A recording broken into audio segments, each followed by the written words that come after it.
Hello everyone, welcome. Like, comment down below, or you don't want to do any of that, just watch the video up to the end and thank you. Other than that, let's get back to it. I'll be talking about a lot of stuff and I know you're tired. I know you want to relax, de-escalate. So before I jump in, I want yourself to get real cozy because this is gonna be a somewhat, I won't say short ride of a video, but long enough, alright? Enough to get you to fall asleep. Hopefully it does. Hopefully my videos have at least calmed you down, and hopefully whatever you are, I don't know, I'm yapping again, whatever worries you have, well, right now turn that shit off and we'll worry in this one, because we're about to talk with Leo, our ex. My ex, I'm sorry. What do I have to say it? Oh wait, that's just a fucking sorry. He takes it willingly and is warm and strong. For a moment, I wonder why the hell I dumped this guy. Just then, someone lays on the horn as they drive past us, pulling me out of my reverie. Birds! I lean back so I can watch the car speed down the empty road. Leo keeps holding me, though, and he just chuckles. Echo hasn't changed much, has it? No, it has not. So was that one of the reasons? As we're saying our goodbyes, I remind Leo about the shots I need for the lake, or of the lake. He says he'll talk to the other two about it after they leave. We all say our goodbyes before Leo, Carl, and Flynn take off. TJ takes his usual hour getting ready for bed while Jenna does some schoolwork. By the time I finish brushing my teeth, I'm grateful to see them both in bed. I get under the covers next to TJ and lay there for about an hour, staring at the ceiling. Slowly, I slide out from under the covers, careful not to wake TJ. Quietly, I slip my jeans on and grab my jacket before heading out the door. You can't sleep again? But then again, it's a chronic thing. It's like sleep apnea, or yeah, you just can't sleep. It just doesn't go away, like one day you're like, I can sleep now. Yes, sir. It's inconsistent as fuck. Could be one day, could be the next week, could be next month, could be never. Toby builds a small sandcastle next to the lake in the process of digging a moat around it. Jenna drops a few twigs next to it before running off to find more decorations. Colin is talking to Sydney, pointing at Toby's sandcastle. Sydney looks hesitant but excited. I was about to say, so who is this Sydney character? Huh. Seems to make up his mind, suddenly running forward and kicking the top of the tallest castle. It breaks easily with most of it flying to Toby's face. Toby flinches back, shocked before immediately crying as he rubs at his eyes. Jenna comes running from across the beach, yelling before shoving at Sydney, who's laughing. She turns to Toby, trying to help him clean his face, but the lynx pushes her away before running towards the trail back to Echo. Is Toby TJ? Nah, no fucking way. So we started Sunday, Saturday, Monday. Alright. Oh, nice backdrop. Yeeyaw River feeds Emma Lake from the north. It's a farther drive from the lake itself, but it does have a few nice clearings along its edge. One of them has a few benches and a rusted two-hell public grill that I'm sure no one has used in decades. This is the place that we go. As we're unloading Leo's van, I decide to get the B-roll of the lake right away. I don't have much of a presence in the packet, so I think I'm just gonna narrate over it later. The actual lake is only a few minutes walk from here. Okay, so thank goodness it's a bit accessible, I would say. It's a bit difficult navigating around the sagebrush, and I know I'm gonna have to check for ticks later. By the time I reach the lake, my friends are pretty far behind me, hidden behind a few bends and hills. I'm getting uncomfortable with the idea of me holding this camera while I navigate this terrain. True, you mess up, you might be stuck in a ravine, you might hopefully, if you, oh, that movie and book, 127 Hours, where the guy was like, exploring, and then boom, he gets trapped in between like the fucking rocks and whatnot. He had to cut off his arm. Yeah, you don't want that to happen. Or you want that to happen in which you escape and you just lost an arm. Compared to losing your life, what I'm saying. It probably would have been better if Leo had just parked the car next to the reservoir while I got out to film, but I guess even that still wasn't okay. There's a large square paved ground next to the parking lot. Now, several benches and a row of brand new grills. Several lamps have been erected around the area too. Leo was right about the town trying to turn the reservoir into a recreational spot. I can actually see a few jet boats skimming through the water, leaving long trails of white behind them. There's even what looks like a feline of some sort fishing the shallows. It would explain why the motel is still in business. Lake Emma is fairly small, only about 12 miles long and 5 wide. I look around before climbing to the top of a nearby hill and get my shots. Even with a few people there, it's still pretty quiet. Aside from the train horns, and it's kind of eerie, I'll be honest. I wrap up and start to quickly make my way back. It's hard to explain why I'm getting freaked out in broad daylight with people around. Either it's because of what happened all those years ago, or I'm just psyching myself out. I'm glad to hear my friends' voices again as I get closer. Then again, it sounds like they're fighting. Been acting like a dick all day. Be glad I came here at all. Apparently, I would have been better if you hadn't. Maybe I should just fucking leave then, huh? Sounds a lot more serious than our usual squabble, so I quicken my pace. They seem to quiet down a bit once they see me coming. TJ's off to the side, looking out over the river, occasionally throwing a rock into it. Carl sits in a lawn chair, one of 6 that have been set out in a semicircle. He has his chin on a fist as he lazily stares at me. Jenna and Leo both stand next to each other, looking at Flynn who's got his back turned, rummaging through the cooler. Hey, what's wrong? Leo sighs. Nothing. You get your film? Yeah, got it. The silence is still awkward, and I have no idea what the hell to do with myself. I finally realize that I'm still holding the camera and decide to put that away. Hey, I'm gonna go for a quick swim. Haven't been in water in a while. When we first got here, I was completely disappointed to find that the motel didn't have its own swimming pool. Being an author. Did I say it correct? Sea otter. Yeah, being an author, I usually like to swim at least once a day, if not more.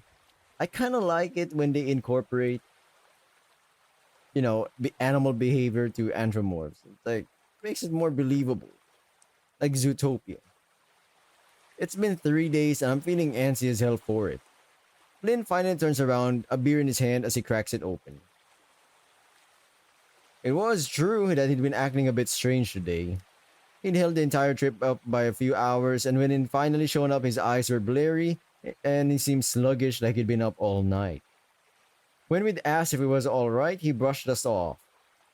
Yeah, thanks for the help setting up, Chase. You're about as useful as this fat ass here. He swings the paw holding the beer at Carl. Flynn? So enjoy that swim while I set everything out. Yeah, I will. Make my soda diet while you're at it. I've had it with Flynn. He's souring the trip with his need to be an asshole. Go fuck yourself. I ignore him as I strip off my shirt and head to the riverbank. I pat TJ in the shoulder as I pass him before slipping to the water. We're currently in the middle of a drought that has lasted the past 3 years, so the water is low, only about 10 feet at its deepest. It's enough though, and God, it feels good. It's spring, so the water is pretty cold. I swim back and forth a few times before finally diving in. Eventually, I settle on drifting to the bottom. Holy shit, man, the art is great. I'm glazing the game already. Let's calm down. Laying and gripping onto the rocky floor as I stare up at the shimmery light above me. I feel the gentle current run over my body. It's nice to be away from all that tension above me. I feel isolated, alone, and for now, that feels good.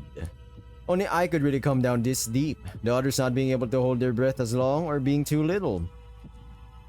I remember when we were younger, I would give the others rides around the lake, able to swim for nearly half a mile and back. Even Flynn the asshole had done it a few times. It was one skill I had that I was proud of, even if it was inherent to my species. It still made me somehow useful, or at least different from everyone else. In a good way. I'd always felt like the odd one out in the group, as strange as it sounds. Where everyone else has a strong, distinct personality, I was just average?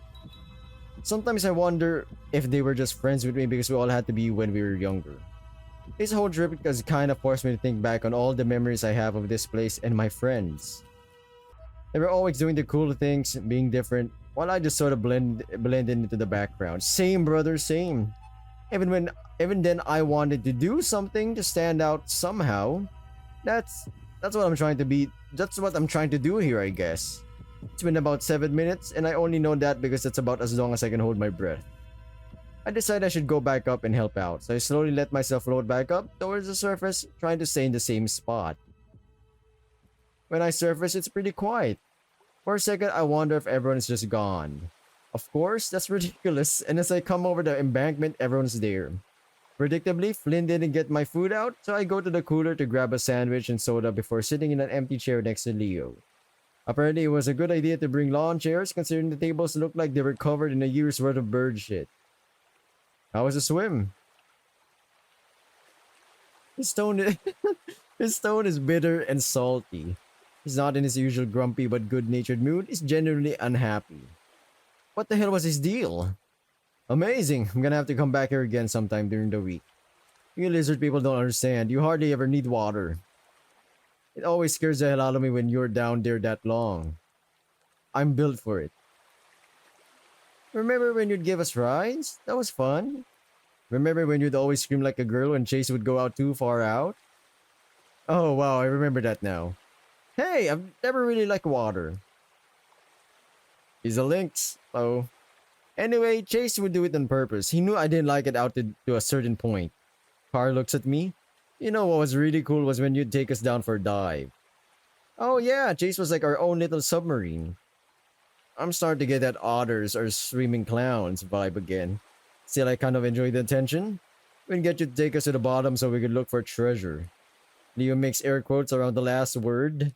And you know, we probably would have found way more stuff if you guys hadn't been dragging me down. I remember when... Are we really fucking talking about this? Jesus, man, what happened? Flynn, what's wrong, buddy? Tell us. It's like there's something going on with his life, clearly. Something bad. It happens, right? Sometimes we wake up in the wrong side of bed, or we just, I don't know. It's a bad start for a day. And then hopefully the day doesn't get worse. And it does get worse. Because we're in a pissy mood from the start. Everyone turns to look at Flynn. I was about to say Finn. It's in Adventure Time. His voice is low and dangerous. There's a chill in the air because we all know what he means.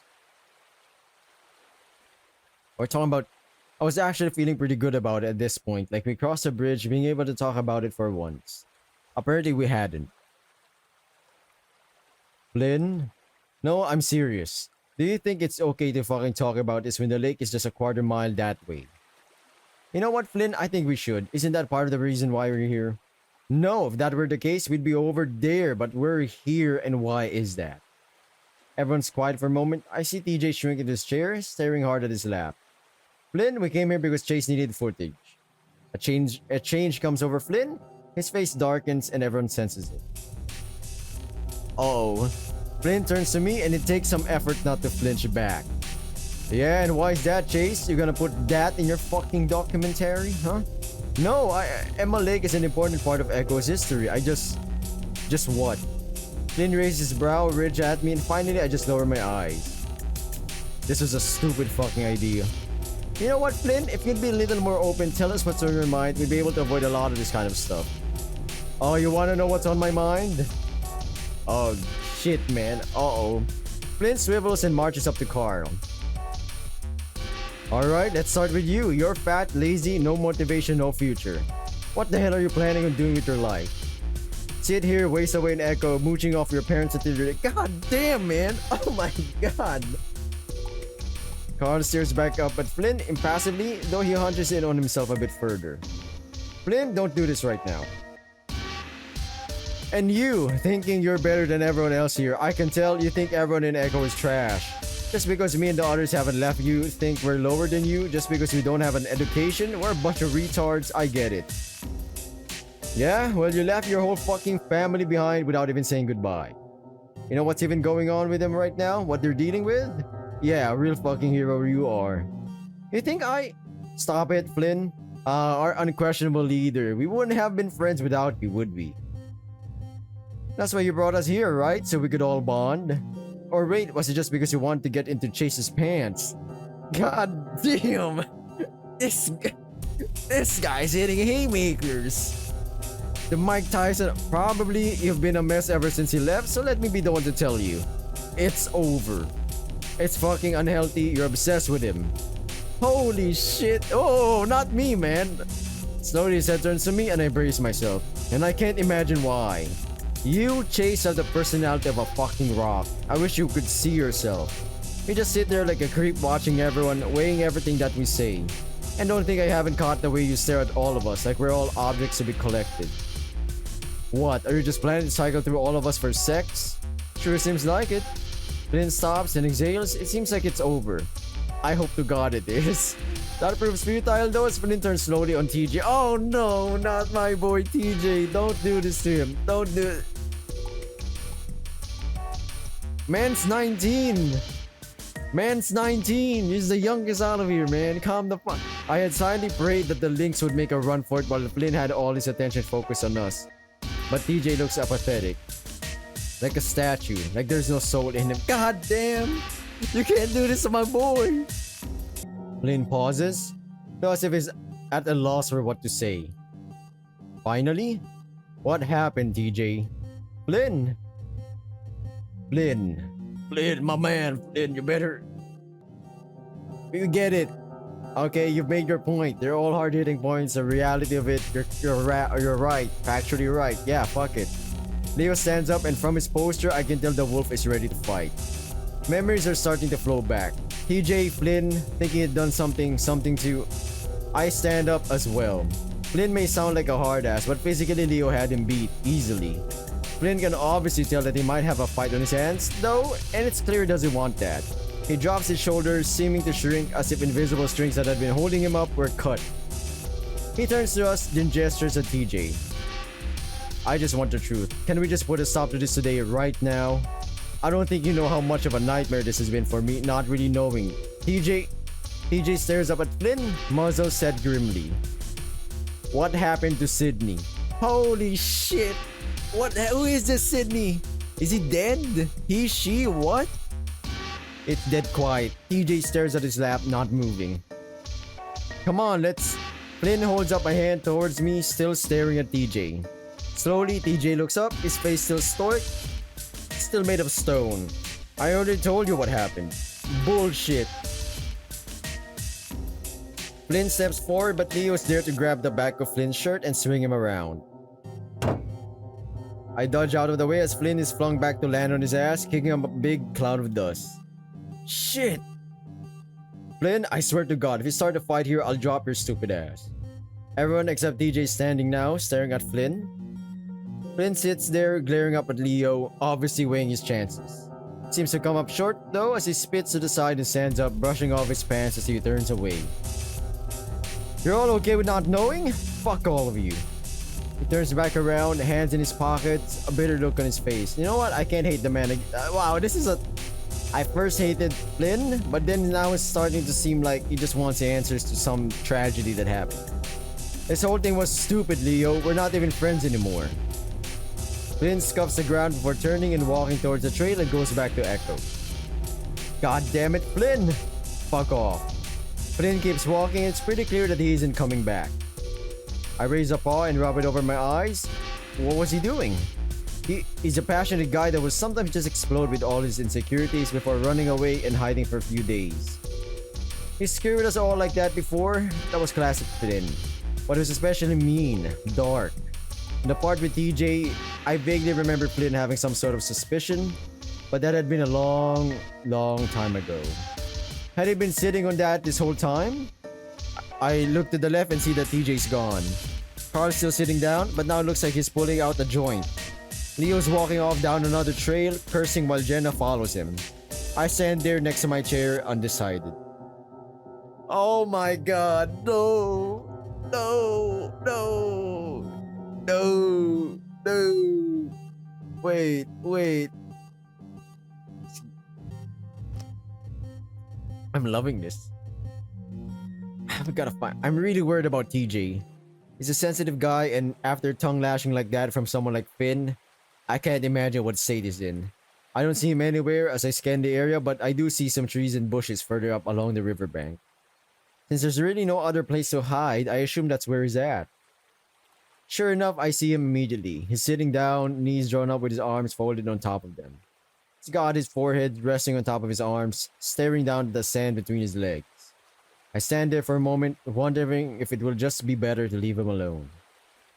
After a few seconds, I finally decide to sit down next to him, cross-legged. His ears flick in my direction and he turns his head to the left, away from me.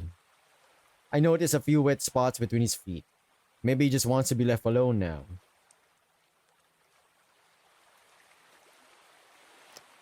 I decide to let TJ talk when he's ready.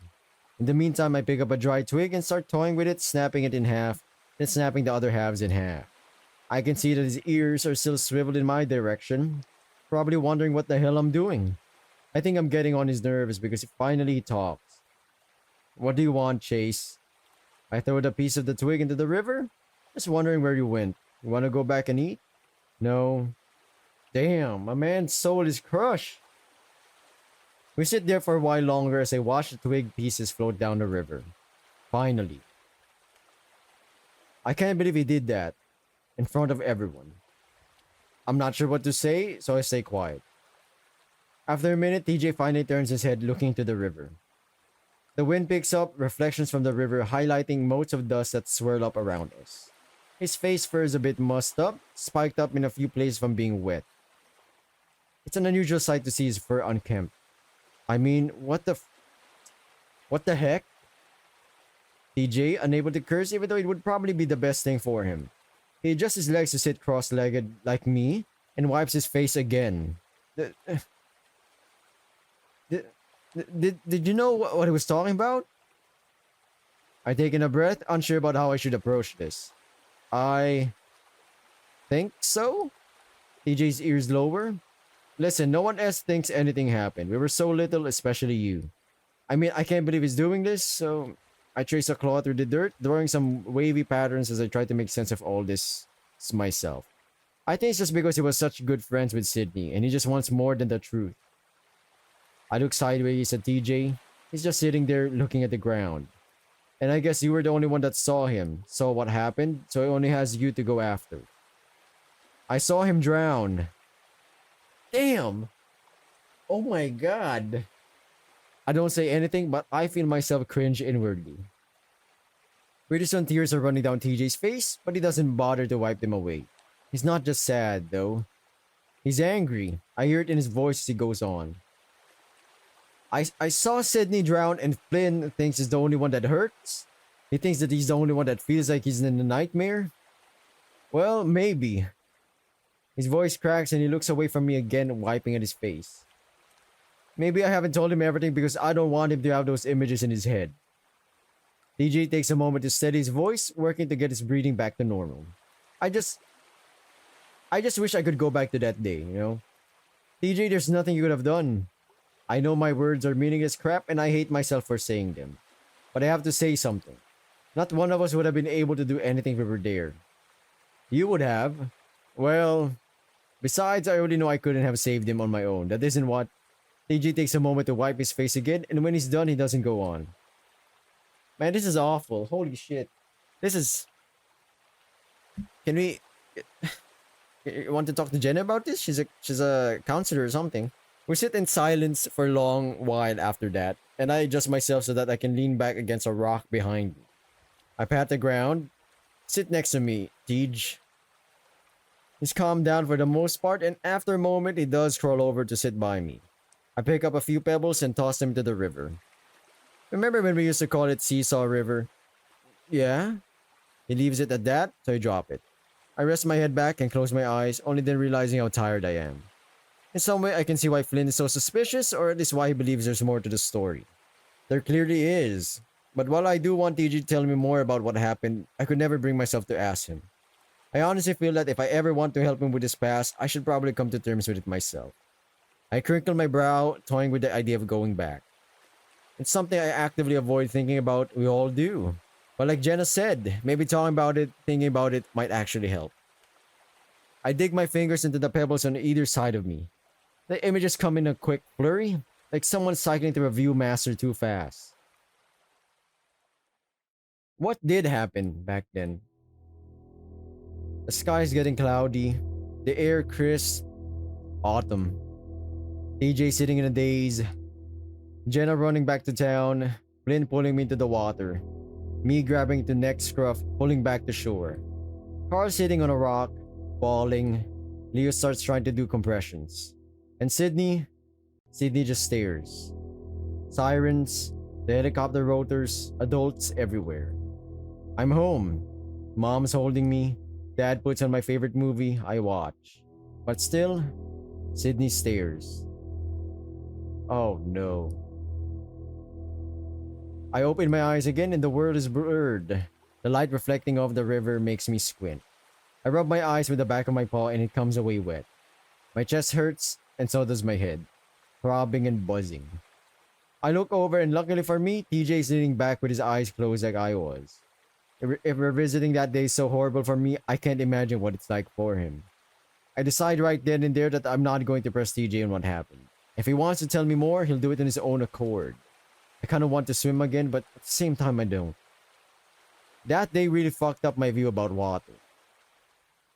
He's ruined the whole trip. TJ speaks suddenly and I look over at him. Flynn? No, he hasn't. TJ does finally look at me then and I'm struck by how disheveled and sad he looks. I feel anger bloom in my chest, all of it directed at Flynn. What a selfish prick, thinking he had the right to ruin everyone's good time just because he felt like shit. If he were right here right now, I'm pretty sure I'd punch him right in the gut. Listen, we don't all need to hang out to have fun. We had fun at the park with just you, me, and Carl, remember? If Flynn wants to be a douchebag, then let him. We'll do our own thing. TJ sniffs, and I see his tufted ears perk up a little. Didn't you want to go hike the trail? He smiles at that and looks at me. You didn't want to hike, I could tell. I grin. That's cause it's so freaking hot, but seriously, we didn't come here to lay in a motel all week. And we can bring water, and just dump it on yourself every half hour. That's how I manage, along with taking plenty of breaks. TJ leans back and spreads his legs out. I can see he's starting to get excited at the prospect of hiking, and that makes me my boy. Well, if you're able to do it, I guess I shouldn't complain. I look over his fluffy form, which by itself is enough to make me sweat even more than I am already. Remember, he's a bit more fluffy, so he got more heat. You know, I always thought you'd go back after you graduated high school. The Great White North. I say dramatically, nodding upwards as if that's where it is. Their parents did. TJ's family moved to Echo when he was only 6 from a small town called Wasachua. His dad got a job in Echo to survey the land or do something with the wildlife. I can't remember exactly what it was. Oh, well, I don't really remember it, but I might, after I graduate. They have some things up there that sounds really nice. Free healthcare? Huh, that I guess, and snow. For a moment, I wonder if snow is to a lynx as water is to an otter. A lot of snow did sound kind of exciting to me though. Here we'd be lucky to see a single dusting of it a year. So, you're serious about hiking with me? Of course, I'm gonna bring some of my equipment too. I think I want to get some shots of the canyon. Okay. He waggles his furry feet back and forth and I hide a grin at his enthusiasm. Alright, so we're going to have to get up around 6. Oh. I want to be able to make it to the canyon for lunch where we can rest for an hour or two, then... Well, he's back, baby. He's back. Uppity self. You can tell how excited TJ is by how much he talks. Well, if anyone's good at planning things out at a ridiculously meticulous level, it's TJ. We sit there for another 20 minutes or so and just talk, mostly about school and what our plans are once we graduate. I promised TJ that we'll meet up again before I do. That's when I get a text from Jenna asking where we are. I stand up, brushing off my pants before reaching down to help TJ up. Well, we better go back. Guess they're all wondering where we are. When we get back, everything's packed up and in the van along with Carl and Jenna. Leo's leaning against the van, waiting for us, his paws in his pockets. He looks at me, then over at TJ, obviously trying to gauge his mood. Everything good? Yeah. TJ answers before I can, and whether or not he actually is okay, he sounds happy enough. Well, alright then. We get in the van at that point, no one saying anything as we make the short drive back to the motel. As we get some of Jenna's aspirin before I go to bed. Well, Flynn was right about one of us at least. Carl? What's wrong with that? Everyone likes vanilla. I grin even though Carl's comment hurts me more than it should. He's just joking after all. But I mean, who loves it, right? Personality of a rock. I think it's a good answer, especially if you put toppings on it. The buzzing picks up again and I feel a dull pulse behind my eyes. The three of them continue to talk amongst themselves as I lean my head back against the couch. I close my eyes, trying to will away the pounding in my head. I hate these fucking dreams, man. It's scary, it's creepy. I open my eyes, the room is dark. Jenna is in her bed, TJ is in his, Carl's wrapped up in a blanket on the floor. I lurch for my camera bag, then look around wide-eyed. I sit on the bed next to TJ and stare at the door.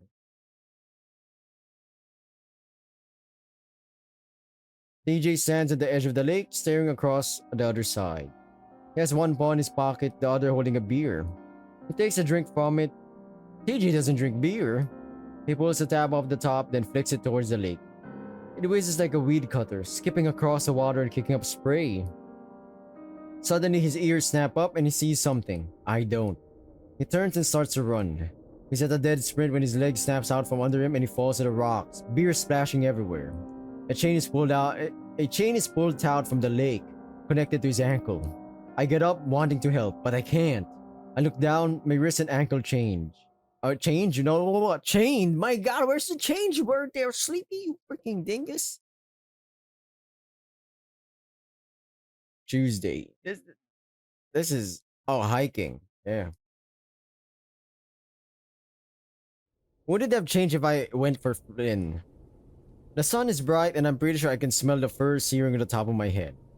It's the end of March, so it's not nearly as bad as it can be. But being right under the sun like this... We've only been on the trail for about 10 minutes at this point, but I'm already regretting it. Chase? TJ, who's about 5 feet ahead of me, turns around. It's at that point that I realize he said something and I have no idea what it is. Everything okay? Yeah, sorry. What did you say? He looks concerned and walks back towards me. Remember, if you have a headache or feel sick to your stomach, or if you start feeling like you're not yourself, don't worry, I'm fine. I try to give him a smile to show it's true, but he's already in the process of unscrewing a bottle of water from his backpack. No, wait, you don't have... He dumps half of it over my head and I hurriedly unshoulder my camera bag. Watch the equipment! Sorry, Chase, but you're not having a heat stroke on my watch. You know, I've studied other physiology. You guys don't do well in dry, hot environments. He's pretty close to me, having to dump the bottle over my head. I keep holding the bag away from my body while I look down at him, water dripping from my whiskers. Other physiology? Yeah, it's like your body, its parts and what they do. It's a little awkward that TJ knows how my body works for some reason. Huh, so like you've studied all our parts. Not that but humor is weak in the first place, but I realized too late that I'm talking to TJ and that he probably wouldn't have laughed even if it was funny. He looks a little taken aback. Oh, well, yeah, we all have different anatomy, so it's important to... He trails off and I can tell that he's blushing. He frowns at me. Are you making fun of me? What? No, I was just trying... He turns away suddenly and starts back up the trail. We should keep going. It's an all-day hike. I follow him quietly. It's hard to judge the type of expression he just had on his face. It wasn't exactly angry, more flustered. I'm pretty sure it's because he knows I like guys. Even in college, my straight male friends get uncomfortable when I joke about sex, like they think I'm coming on to them. But he doesn't need to come on them, he comes everywhere. In his room, they just never told me how he feels about my sexuality. In fact, I know nothing about his sexuality. I think he dated one girl in high school, but that fell apart pretty quick. She had problems fitting in, so he befriended her. Obviously, she took it as him liking her, so she asked him out. TJ, of course, couldn't say no. He's always on a quest to make other people happy. Anyway, he definitely isn't homophobic. He seemed really happy for me when he found out I was going out with Leo, and he seemed really sad when he found out that we broke up. He doesn't exactly follow any particular Christian denomination that I know of. He hasn't even weighed in on the whole Jesus species debate. From what I can gather, TJ just likes the spirituality of the whole thing. Once Leo told me that TJ is the type of Christian that Christians always say they are, but definitely aren't. I have to agree. 2 hours later and I'm pretty sure I'm going to die. I'm practically stumbling after TJ, the next 15 feet ahead of me. He doesn't even notice either, cheerfully marching along with up the steep trail and over rocks, as if they aren't even there. I'm dying, literally dying. My foot slips and I faceplant. I lay there waiting for TJ's god to take me. Chase! I hear some stumbling and TJ slides up next to my body, sending a cascade of gravel over my head. Oh my gosh, are you okay? I hear the telltale sound of an unscrewing bottle. I turn my head to the side. No. A gush of water hits me right in the face and I jerk up, sputtering and wiping out at my eyes. For the love of God, TJ, stop it. Let's get you some shade. He grabs me around the arms and starts dragging me towards a big boulder. Calm down, I can walk. Are you sure? Yes. TJ's looking incredibly worried right now, hovering over me as I make my way to sit against the bar. My man has trauma. I get it. Everyone has trauma. Sydney drowned or whatever. But he saw him drown. Or her. I don't know. Sydney drowned. He saw what happened. Man's gonna be worried for life. Dude, I'm fine. I'm just tired. I don't know how you do it. TJ keeps watching me, and once I sit down, he kneels next to me, then runs his paw through the fur on my forehead, feeding it with his paw pad. You're a little warm. We should rest here a bit. There's another bottle of water. It's like he brought 50 of the damn things. We should probably get your clothes wet. I put the paw on his shoulder. TJ, calm down. I'm fine. You sure? Because... TJ. He stops babbling, looks me in the eye, the water bottle, one paw, the cap in the other. What's up? Looks at me for a second, then breaks eye contact, slowly screwing the cap back on the bottle. Sorry, I just want to make sure you're okay. I'm the one that asked you to come. Relax, I'm just being a little dramatic. Alright, if you're sure. I am, but I could use a drink. He hands me the bottle. Good idea. Have you been making sure to drink a lot? I have plenty. Yup, my piss is crystal clear. TJ's muzzle quirks as I take a long draught of water from the bottle. I cap it and burp. You know what? I think it's because I'm starving. When are we gonna eat? Not yet. We have to make it to the top first. I have some granola bars though. Ew, dude. I'm hungry for real food. It is real food. And it would be so much better if we do it at the top. Whoa, we do it at the top. What are we... TJ, my man, my boy. You were a cutie pie. Now you're... Oh, I didn't know you were like that, man. Besides, it's the hardest part. Whoa, wait, it's almost over. It's all downhill after this. Literally. I can tell he's getting anxious, start moving again, so I take one last gulp and get up. I don't get how you're so damn unaffected by the heat. Oh, I am. I'm just keeping wet. When he talks, he starts pouring water in his shirt. It sticks slick to his torso, showing off his tight chest and flat stomach. His navel, a dark indent through his fabric. I make sure I don't stare too long, not wanting to make him feel awkward again. Either way, I can feel my crotch hair getting a little tight. Being in a hotel room with two other people didn't exactly give me much time to relieve stress. Maybe my straight friends did have a reason to be wary. I keep my eyes focused on TJ's. I guess it's how you can keep moving like you do here in the middle of the desert. Whoa, it's just you and me, TJ, alone? In this godforsaken hill top? Oh my god. Should have called the cops, my man. Well, I run a few miles on the track every day at school. Jeez. We start up the trail again. TJ's sticking by my side now. I feel bad about holding him back, but at least now it's just like I'm gonna eat shit again. We did it! TJ looks over the view as I stagger up behind him. I'm not as beaten up as I was earlier, but my legs are really starting to kill me. I lean over with my paws on my knees, panting. Swimming is definitely a better way to work out. TJ turns on me abruptly and I straighten up, smiling. He holds up both his paws, grinning. High five! I slapped him with gusto and TJ laughs, pulling off his backpack and sitting down on the rocky bench. I look at it a little confused. What's this? A rock bench. It's always been here. I think some seniors from the old school made it. See? Alright, never mind. It's not bad. This place, not bad then. He scoots over, pointing at the back, and I look closer. Etched out in large letters and numbers, it says Echo High, Class of 59. They used to paint the year in the canyon too. You can still see some of them. Sure enough, I see some white lines on the canyon wall, a 52 here, a 72 there. The school closed after 1980, so I assume there's nothing after that. I sit next to him and lean my head back, closing my eyes. While the hike had been a massive bitch, I still don't regret coming. Because it's coming, alright? Not just for TJ's sake, but also because there's something nice about it being isolated like this. Like we're the only people on Earth. I feel a weight fall on my lap and look down, expecting to see a tasty sandwich. Instead, I find a big, fat, hairy tarantula. I freeze as my brain processes what's going on.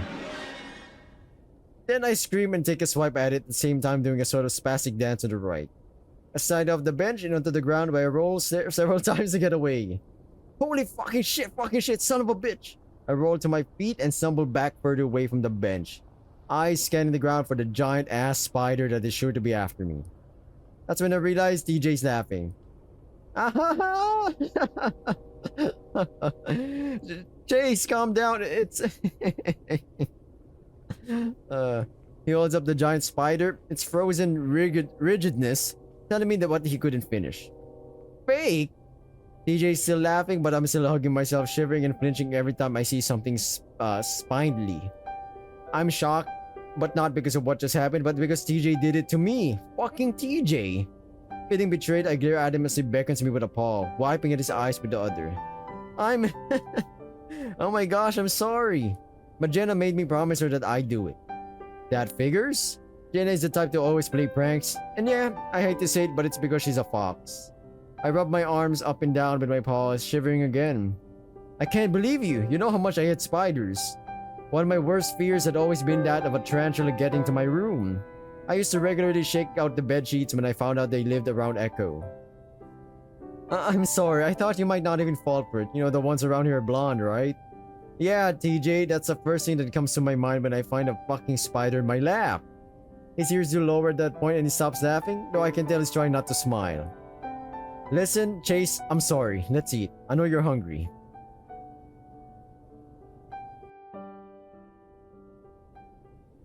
My stomach is painfully hollow right now, so I slowly walk back to the bench. I try hard not to be such a spoiled sport as I reach out to take my plastic wrapped sandwich from TJ. He squirts some hand sanitizer from a little bottle in my paws first before he lets me. We share a bag of chips and eat quickly. We share a bag of chips and eat quietly for a few minutes, just taking in the nature. Still, even out here, I'm able to hear the train horns. I feel bad about the silence, though, since I'm worried TJ will think that I'm mad at him. I mean, I'm annoyed, but it's just too damn innocent to actually be angry with. I was about to say, he's a lovable fucking character, man.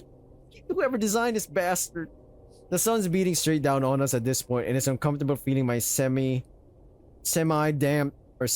shirt rubbing up against my fur. Setting aside my food for a moment, I strip off my shirt, the wetness giving me a bit of trouble. As I do this, TJ stiffens up next to me. I look over at him and right away it's pretty clear he's trying not to look at me. I wonder if TJ's just one of those guys that's embarrassed about showing any kind of fur. He only ever took off his shirt to swim, and even then he always seemed embarrassed about it. At that moment, both our paws slide into the chip bag at the same time and TJ jumps, pulling his paw away. I look over at him, quirking an eyebrow. Sorry. For what? Never mind. I watch him take out his phone and look over his messages. When he turns the screen off, he pauses. I realize he's looking at his reflection, adjusting the fur on his face, pawing at both sides until he seems satisfied. Again, this is something he did when he was much younger, back when he was obsessed with his cheek ruffs being perfectly even. But then again, that's how lynxes are, you know, the feline kind. They like to groom themselves, usually. I don't say anything though, and just keep eating, bouncing one of my knees up and down. It's damn awkward and I can't figure out why. Usually it's really easy to talk to TJ, mostly because he had a lot of things to talk about. I tried to think of something to say. Remember when I made fun of you for the way you used to say sorry? TJ gives a bright, high-pitched laugh and that makes me relax, feeling like I just broke the ice on a first date. Yeah, it's one of the first things you said to me. I was trying so hard to fit in and just put me on the spot in front of everyone. The scene plays out in my mind as TJ talks, the image of a 7-year-old lynx looking way too small for his puffy winter fur. I kinda wanna imagine that. It'd be real puffy, that would be cute. He just backed into me while trying to catch a ball thrown by Leo and had turned around full of smiles. Sorry. I pointed and laughed. Don't you mean sorry? That mortified look followed by what would become TJ's straight run back home crying. I must have practiced that word 100 times when I got back home. It is. He's so lovable, man. There's a little pang in my heart at the image of a kid TJ saying sorry over and over again trying to get it right. Well, I'm sorry for making fun of you for it. Why? It was so long ago. Besides, you were just assimilating me to the culture. Sort of. If it makes you feel better, Leo did get mad at me after he ran away. TJ's having trouble keeping his lettuce-wrapped turkey together. So, are you and him, doing alright? I think so. We had a good talk a few days ago. That's good.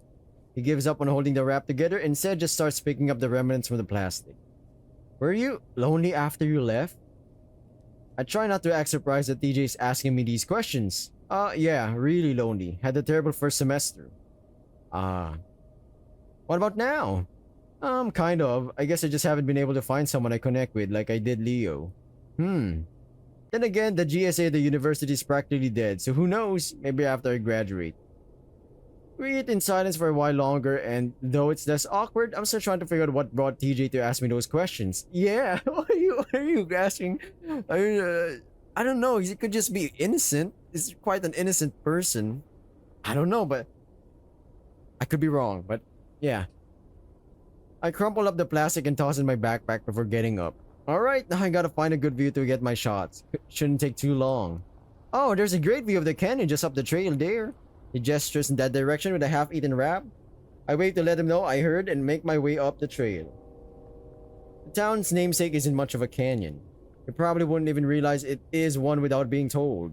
I sidle up as close to the edge as I'm willing, taking a look over the side. Feet press pebbles over the side. They clatter down the edge of the cliff. It's dizzying and I dig my toes into the rocks, feeling as if I'm going to tip over.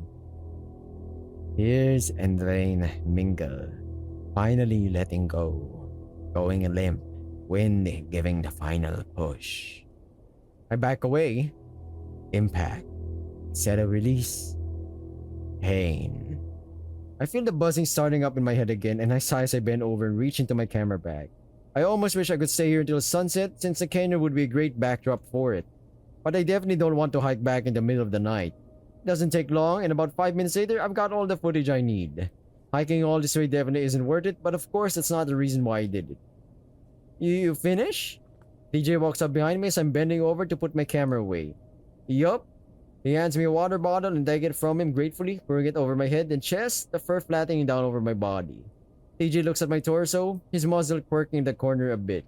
You know, you kind of look like Jared Grease. I raise an eyebrow at him. The survivalist from the Wilderness Channel?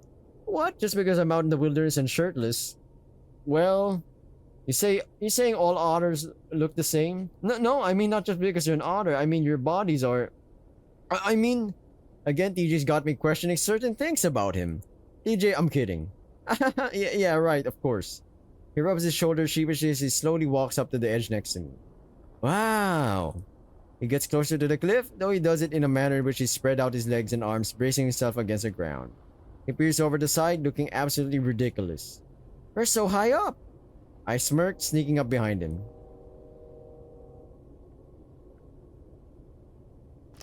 I grinned and suddenly slapped both of my paws on his shoulders. Ah!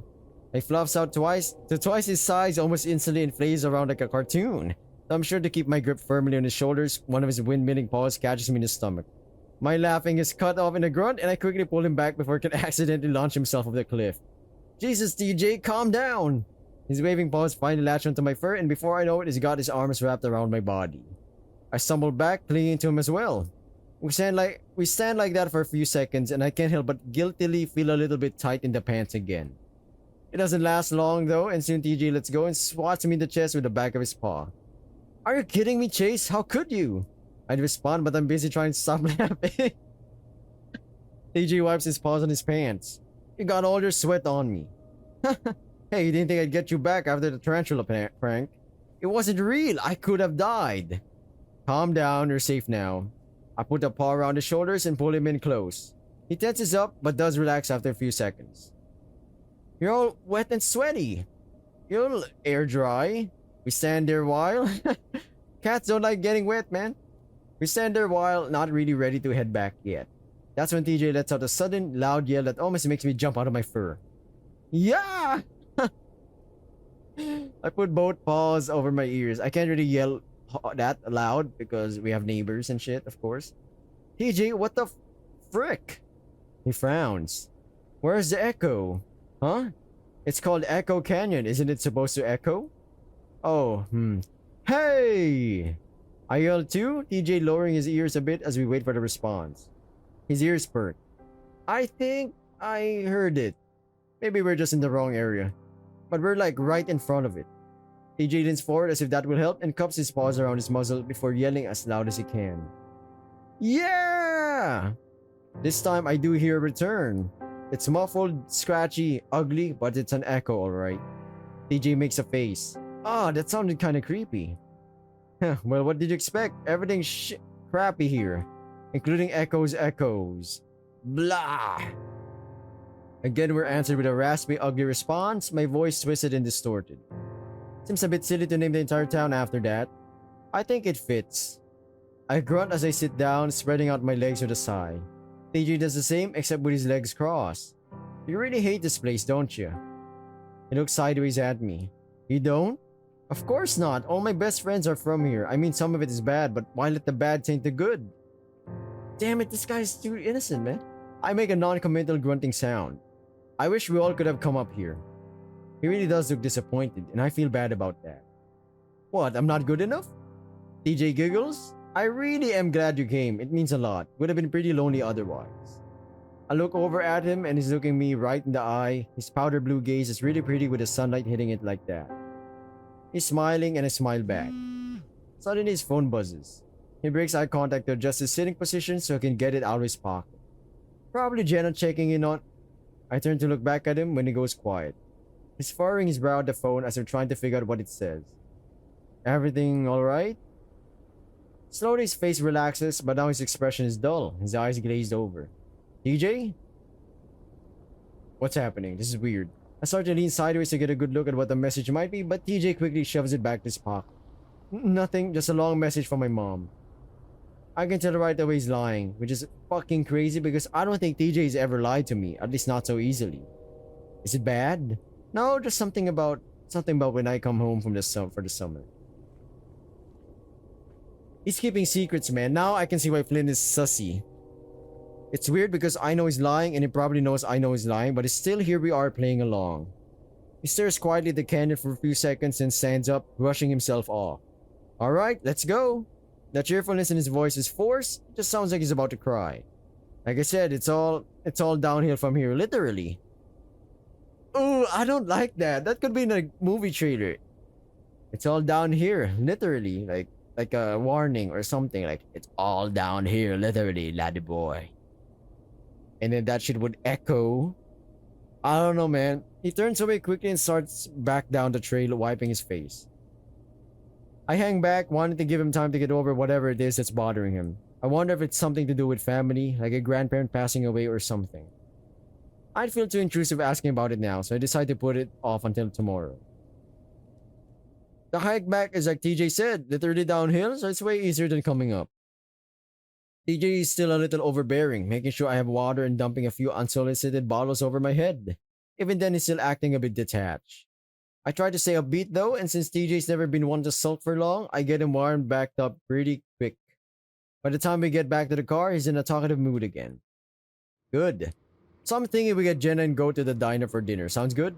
Sure, I'll text her. I reach out to turn on the radio, then I remember where we are. So now that we've got hiking out of the way, what are we gonna do for the rest of the trip? We got like 3 days left. TJ rests his elbow against the door, tugging at the fur on his chin. Well, there are more trails than just that one. We could hike those too. I cringe inwardly at the thought of more hiking, but I don't say anything, and I'm pretty sure TJ knows I'm not into it. But you still need to do stuff for a project too, right? I could help you with any research you might need to do. Maybe? It's pretty boring stuff, I'll be honest. Well, the work, yeah, but hanging out together would make it fun. I grin at his eagerness. Well, alright, but I warn you, it's a pain in the ass. I mean butt. TJ smirks at me. Chase, you don't have to try so hard. Anyway, I just want to help. Turns out Jenna just walked from the motel to the wiping our table, wrinkling her snout. Disgusting. There's no harm in helping someone, Chase. Oh wait, there's no harm in helping someone? Chase, you told me you didn't know what else we could do. Oh my god, TJ starts to doodle on a napkin with one of the coloring pencils from the pack they leave on the tables. Honestly, TJ, I'd rather hike another trail. Please don't, I'm marinating in your otter musk right now. God damn it. Chase! Glaring, I nudge Jenna's side of the bench so I can get out. When she does, I stomp my way over to the single restroom. I sigh as I let the heavy door ease shut behind me, pressing on the push button style lock.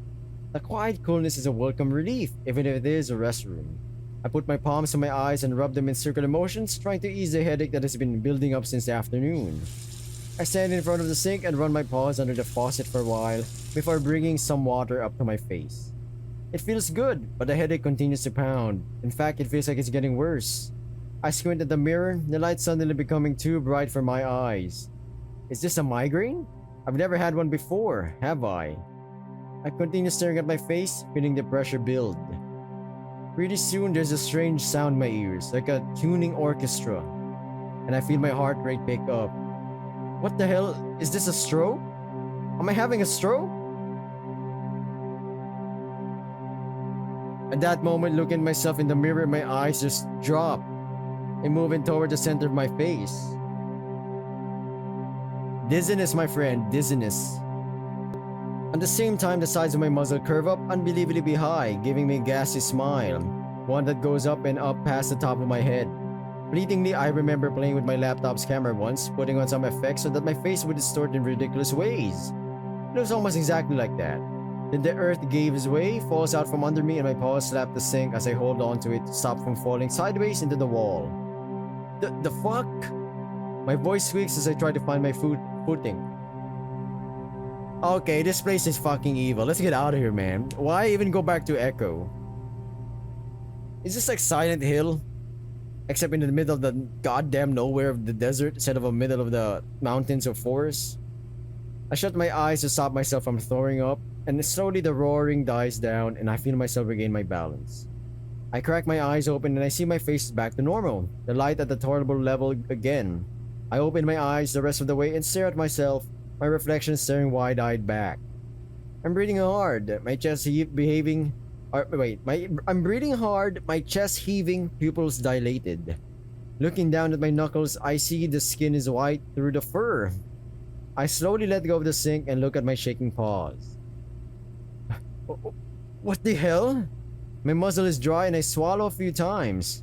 I take a drink, but I don't trust the dirty faucet. After a few moments, I'm able to calm down, realizing that I'm probably not dying. In fact, my head feels pretty clear at the moment.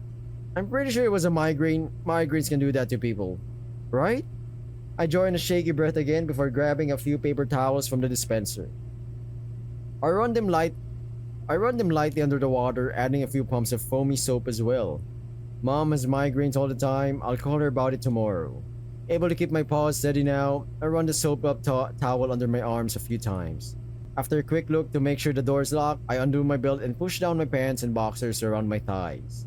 If I really want to take care of the must smell, I'm gonna have to go down under. I run a few more paper towels under the faucet and soap dispenser.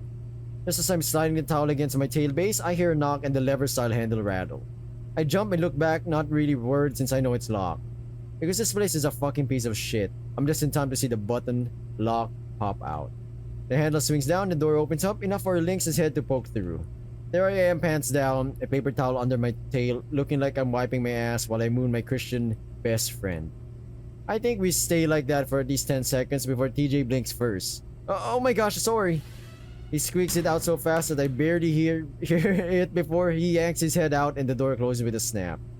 Fuck. I snarl between my teeth as I scrub myself then throw away the towels.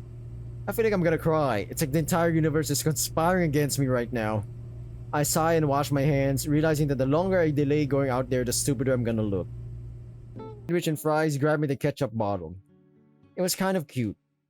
TJ immediately looks down, pretending to read the menu even though we've already ordered our food. I feel like my brows are almost going to shoot off my forehead as I stare at him. What does Applewood smoke even mean? Oh no, you're not getting off that easy. Did you just call my butt cute? No. TJ's ears fall flat and I'm kinda satisfied that he's the one feeling embarrassed right now. I just like otters have cute tails, that's all. I snort. Yeah, I can see. Yeah, you know what? I can see by the way you drew mine here. Sorry. Don't be. Whoa, is he? TJ, my man, what are you doing here, man? What are we doing here? You want to hike with me alone? Mano umano. What's next, huh? Uh, that's why you bunker with beds with me? Oh my god. So yeah, I'm testing the waters here. It's been a while since I played this game with a guy, and who the fuck thought the next one would be TJ, but here I am. I keep looking over at TJ, waiting for him to look up. Finally, he does look up at me for a moment and we lock eyes. I smirk and he smiles in return before looking back down. Well, that's something. This guy's a wizard, even though his personality is a fucking rock. Oh, not one of these fucking Silent Hill. It's like Silent Hill 2. Remember to go back to that place, James. That place in the faraway home of the fog. Silent Hill. Eyes without a face. Eyes without a face. Boom, boom, boom. I'm sorry. I sit on a big rock next to the shore, watching the tiny waves lap at the smaller rocks. Across the lake, maybe half a mile away, I see my friends, all of them floating on something.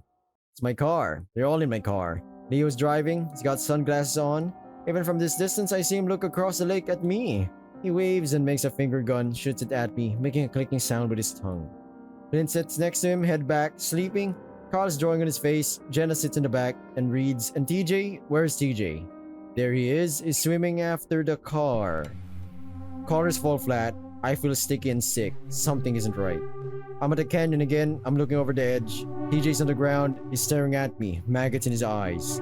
Something moves in the bushes next to him. Something, a paw. Is that a paw? It reaches out towards TJ. The lake. I'm staring at the lake, but the day is clear. The sky is blue and there are things in the water. 5, 6 things float in the water. Bodies. Bodies float in the water. I watch the bodies float, bobbing up and down. One looks really familiar. This isn't right. This isn't me. What is this? Something across the lake. I see something across the lake. There's a tool shed. A tool shed is across the lake and I see the door open. There isn't a tool shed next to the lake. Something steps out. Oh god, what is this? Party! Apparently no one can get in touch with him. Jenna leans back against the dresser, running a brush through the fur on her neck and head, still a little damp from the shower. Did they try his landline? Maybe he just muted his phone? He sleeps in like every day. Jenna shrugs. I'm gonna assume that they have. So no one told him he was gonna have a party. Jenna turns around and leans towards the mirror above the dresser, brushing away loose fur. It's a surprise party, dingus. I guess it's just that it's not really his birthday. So I'm gonna end this video right here, everyone. I think we got in pretty fine. We got in a bit long. You know, it's a short video. Thank you for clicking on this video. If you want more, watch more of my videos or whatever, or some other video. It indicates me, gives me an indicator that, people are interested in this. Yeah. Good night. Good luck, whatever you're doing. Hope whatever bad shit that's happening right now, it stops or you get better on whatever that is. Good night. Sleep tight, I guess. See ya. Bye.